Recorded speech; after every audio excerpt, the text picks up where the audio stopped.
Everybody, how are you guys? Kip Moore, welcome back. It's great to have you back here at C2C. I was reading something, you can tell me if this is true or not. He began playing guitar while attending college in Alabama. Yeah. Made his first public performance at a Mellow Mushroom restaurant in Georgia. I did.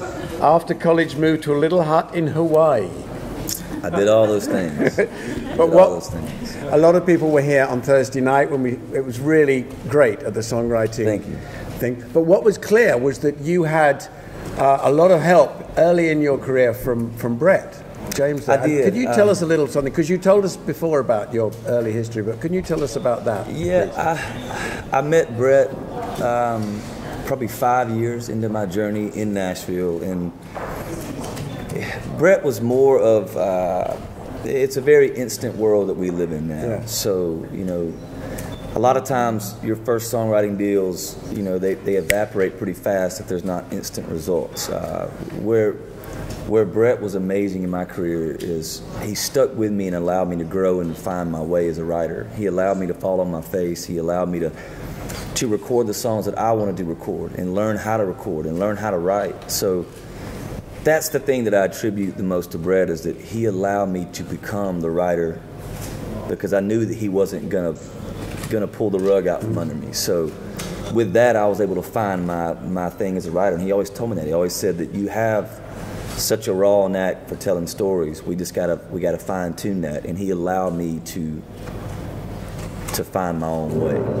And do you enjoy those songwriter? What are they really called? Are they guitar pulls? Guitar pulls, singer-songwriter rounds. I do. I actually did an acoustic tour at the end of my full band tour last year. So I'm going to start making that a thing, that I do that every single year. Because it's quite intense in some ways. I mean, it's informal and people tell jokes, but then... Yeah, your song has to... The thing about doing those things is you're exposed very fast. If your song is weak, if the lyric, the melody's not there, when it's just you and a guitar, it's going to show. So the core of the song has to be able to stand on its own, so that makes it intense. Right. So, but I love that kind of setting. Good. Well, we're going to go to questions in a minute, but just, you've got a new record, and it's called Slow Heart, is that correct? It is. So can you tell us a little something about that?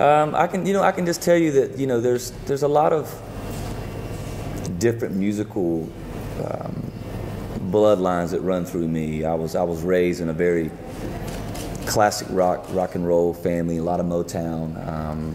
So I think that I've been waiting to write this record. I had to go through the first two and really continue to keep finding myself, and I produced most of this record by myself, and it was you sense a lot more of my musical influences on this record than the records in the past. And I feel like melodically and lyrically, this is the strongest project that I've done. That's good, because your live show reflects a lot of those influences, doesn't it? Yeah, and I'm always, when I'm writing, you know, it's a subconscious thing with me, is I'm thinking about how to translate. You know, you take a song like Bittersweet Company, I wrote that in a very melancholy fashion. Yeah. So it was a matter of, to me, the title itself, you know, Bittersweet Company, was...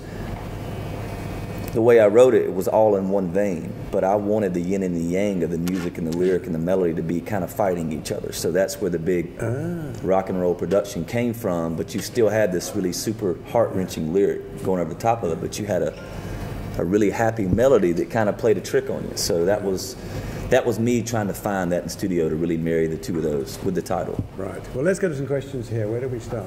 There we are, Greta. Hi, Kip. Greta from 6th Street, the country. And I kind of have two questions. The first one, because you mentioned the sunglasses, what kind of haunted hut did you, office of Brett James, did you live in? What kind of haunted house did I live in? What was that? And wait, before you answer, I have another question, because I was still on microphone. The guitar man, I have to, because I've heard you play it before, and I think it was written in a different arrangement than it was on the actual CD. So what made you kind of like revisit that song?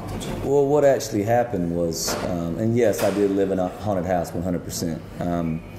But what happened with Guitar Man was, I originally wrote it the way that you see me play it now. I wrote it from a very singer-songwriter standpoint. But when I went in to produce the record, I had this whole big arrangement in my head. So when we got in the studio, we probably spent 2 hours sussing out the arrangement that I had that had all these different parts going on. And I was thinking that it wasn't going to make the record because we couldn't seem to find the groove, and it wasn't matching what I heard in the music. So I pulled everybody out of the studio, and only the guitar player stayed back by himself, and he was just kind of trying to find a guitar tone playing through the song. And so ultimately, hearing him by myself, I realized we had to strip this thing down to the very core of the original way that I wrote it. So it actually came back to the original way that I wrote it. Yeah. Okay, somewhere else. You're Dan at the back. Dan from Your Life in a Song. Hey, what's happening? Talk to me about the last shot video, because PJ's the man, he's a genius. So. Yeah, PJ is a true talent, and the beauty about working with PJ is we'll spend a month or two, you know, where a lot of times in Nashville you send in the song and you got a treatment back in a week, and it's something that somebody put together that doesn't even know you, and you go in and shoot the video and it's that. Well, PJ and I spent 2 months trying to figure out what we wanted to do with that video, sussing out all the ideas. And Last Shot originally for me was just a love song, but then it became, you know, when I think about, like, I lost my dad to brain cancer, and I think about how many people have lost people they love in a very dramatic fashion. So for me, it became more of capturing that emotion of the song. And if you could have one more chance to be with someone that you lost, you know, so that's kind of where the idea for the video came in. Thanks, Dan. Next over there. Hi, Kip. I'm Margaret Sam from UKConcertMedia.com. I'm glad you got that mic, because I'm losing my hearing with all the drums in the back, so I can hear you good. Thank you. Now, we recognise, here in the UK, we recognise that you are a fans artist, basically, and we appreciate that so much. But what keeps drawing you back to the UK? Why wouldn't I come back? You know, I mean, like, I'll tell you what, it's certainly not the you know, I was about to say something that might be taken wrong, but it is not easy to come over here. We were just talking about that as a band. You actually lose money coming over here. It's a tough thing to commit to. I don't think people realize that. I think that people think that labels pay for everything you do. Well, no, it's all out of the artist's pocket. So that part is difficult. So you have to be committed to what you're trying to do. And the reason that I keep coming back is, like I said last night in Dublin, the UK has been so good for my soul. I think that people truly see me and the authenticity of what we're trying to do. There's no smoke and mirrors. There's been a love affair from the first time I played over here. So for me, I keep envisioning in my head where this thing can go, and I truly believe we can be playing stadiums at some point. But it's just like I got to commit to the cause and then know that for a lot of years it's going to be a big, massive hit on the pocket. But it's one of those things where this is why I got into music. I never got into music for the fame and the glory of it. It was about having that connection with the songs. I've always just wanted to write songs and move people. So when I come over here, I might move the people, but the people are moving me just as much. So I crave that once I step away from it. So that's why I keep coming back. But every time you come back, it feels different. I mean, you've come a long way since Something About a Truck, haven't you? Yeah, you know, I think about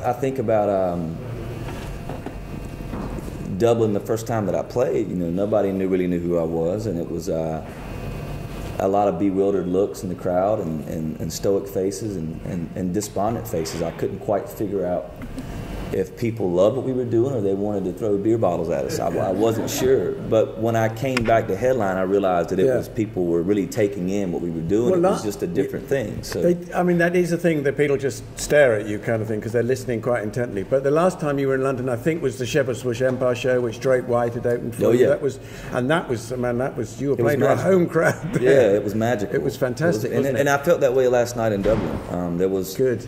They knew the whole Slow Heart record, and there was a total. It was just amazing to see how far it's come in 2 years. Yeah, no, you're doing great. So we've got time for a couple more there. Hello, Marion from Germany, from the magazine in London. Coming back to the question about the problem of stitching lyrics and music together. When you realize at a certain point of the song you might have that problem, what do you concentrate more on? Do you try to cling on the lyrics and find the right music for it, or do you try to find other lyrics to a certain melody or group? It all varies from song to song. You know, you take a song like Heart's Desire. We had that music for close to 6 months that went on the Wild Ones record. I wrote 4 different lyrics, full songs over the top of that lyric, but I never could seem to match the intensity of the music with the lyric. There was something that was always a disconnect for me. Now, I might could have fooled you because I know how to write a song, and I don't mean that in an arrogant way, but I know how to sit down. If you tell me right now I've got an hour to write a song, I can write you a song. But when I'm going to make a record, I'm extremely critical of myself and really always wanting to make sure that everything aligns. And for me, the music was always stronger than the lyric until one night I woke up at 2 o'clock in the morning. So I've learned not to force it. I'll try, but I don't force it. And the lyric was just there. I woke up having a smoke one night and watching the smoke going to the window pane, and that's how the first line came about, and the whole song all of a sudden made sense with everything that I was feeling at that certain time in my life. So I called my co-writer and said, it's almost done, let's finish this thing. So, and it finally lined up, but there's also been other times where it's been vice versa. Interesting. Is there one more we've got time for? Are we there nearly? I think, well, we've got to let you back. It's going to be an amazing night tonight. It's a very diverse collection of artists on stage. Can you, my final question would be, you don't have to say when, but you're planning to come back here, if you... Oh, yeah. Okay. I'm actually thinking about coming back with just my acoustic guitar and doing a theater run. It was great, wasn't it? Yeah. Thank you to Kip Moore. We will see you later. Thank you so much.